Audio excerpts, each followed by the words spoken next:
Globalización en el Ecuador. Como primer punto, los ciclos históricos en el Ecuador contemporáneo. La Revolución Liberal 1895, liderada por el presidente Eloy Alfaro. Se entiende por revolución liberal a la confrontación entre liberales y conservadores desde su nacimiento como Estado independiente. En la línea del movimiento liberal, la Revolución ecuatoriana implantó la separación entre Estado e Iglesia. Promovió los derechos individuales, civiles y políticos. Introdujo la educación laica. Promovió la economía agroexportadora del cacao. Afirmó su vinculación al mercado capitalista internacional. La libertad de empresa y de mercado libre. Destacó el ferrocarril Quito-Guayaquil, la magna obra liberal. Por otro lado, el nuevo ciclo histórico-político se inició con el gobierno del presidente modernizante y desarrollista Galo Plaza, 1948-1952, al que sucedieron los gobiernos de José María Velasco Ibarra, 1952-1956, el tercer vasquismo, y Camilo Ponce Enríquez, 1956-1960. Entonces se dio un nuevo impulso al desarrollo capitalista del Ecuador. Galo Plaza inauguró una política de fomento agropecuario, impulsó el crecimiento productivo, interesó al capital extranjero y particularmente al norteamericano, y la ampliación del trabajo asalariado.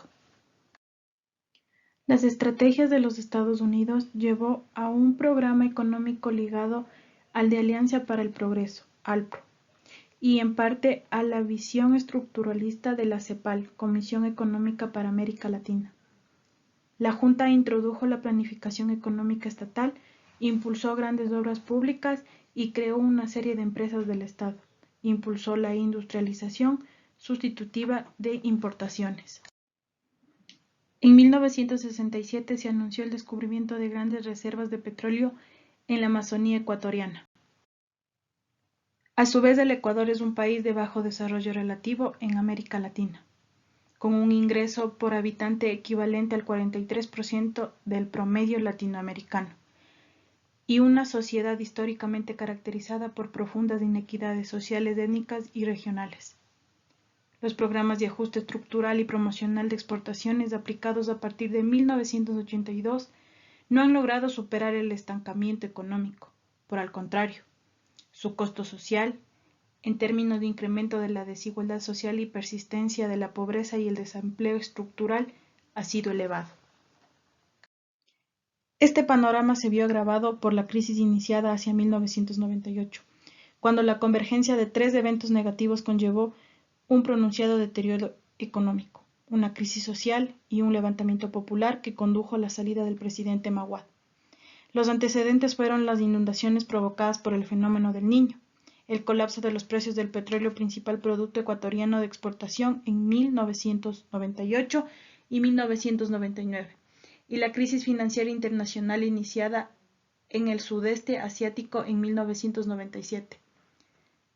Repercutió en la quiebra de la mayor parte de los bancos privados del país en 1999 y 2000. Como segundo punto, la dolarización en el Ecuador.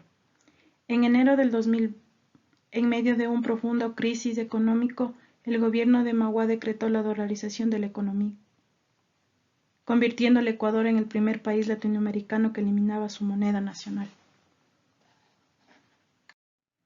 Efectos económicos de la dolarización. Al cabo de 3 años y medio de su aplicación, puede plantearse una primera evaluación de sus impactos económicos y sociales. El precio del petróleo, cuya dramática caída en 1998 y 1999 profundizó la crisis. Comenzó a recuperarse desde mediados de 1998 y 1999, en particular los primeros meses del 2003. Alcance del fenómeno migratorio. Se estima que entre el 30 y 40% de los ecuatorianos han migrado, ya sea internamente en el país o hacia el extranjero. La migración se ha dado por varias causas, entre las más repetidas es por necesidades básicas insatisfechas. La construcción del nuevo oleoducto de crudo pesado inicia en el 2001, financiada por empresas petroleras privadas. ha dinamizado la economía y ha constituido la inversión extranjera más voluminosa en el Ecuador desde los años 1970. Las tasas internacionales de interés han alcanzado su nivel más bajo en muchos años, como resultado de las políticas de reactivación norteamericana, particularmente después del 11 de septiembre del 2001. La tasa LIBOR internacional a 360 días se ha reducido del 6,5% en 1999 al 1,45% en el 2002. La dolarización en el Ecuador no fue el resultado de una estrategia económica de largo plazo. Por el contrario, se adoptó como una medida emergente para evitar la hiperinflación en un contexto de aguda crisis económica y política. Como tercer punto, comercio internacional en el Ecuador.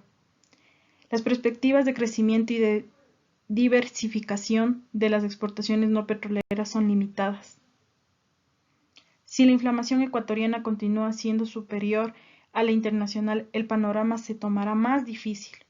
Los aranceles establecidos en los países industrializados, estos se hallan orientados a discriminar a los países en desarrollo e impedir el desarrollo de su agroindustria a través de las crecientes cargas arancelarias.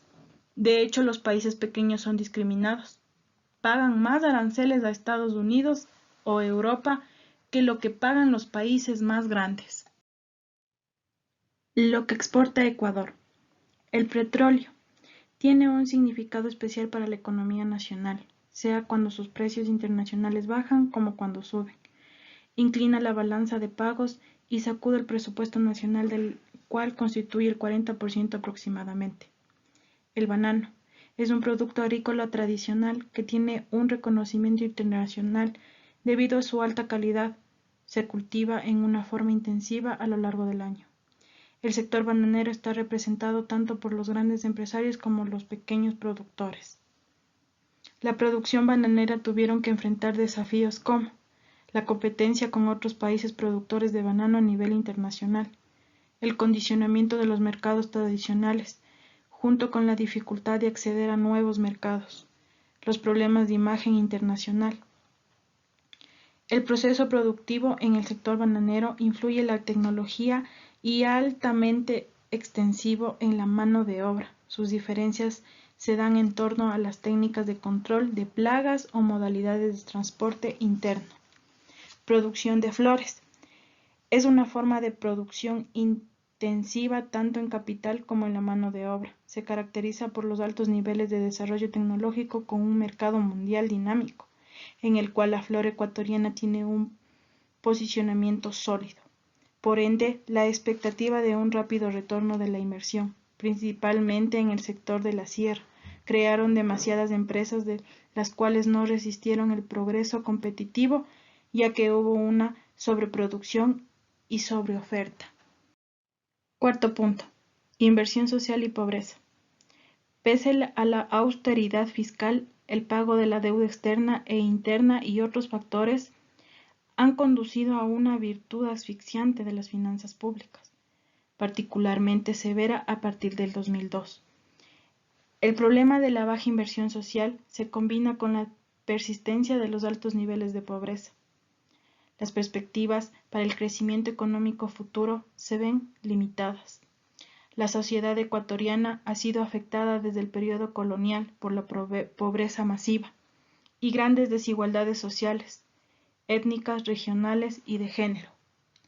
Desgraciadamente, la inserción histórica del Ecuador en el mercado mundial se ha fundamentado y continúa basándose en ventajas comparativas tradicionales, como la abundancia de mano de obra barata no calificada y la riqueza de recursos naturales, muchos de ellos no renovables, con frecuencia explotados en forma no sustentable. Gracias.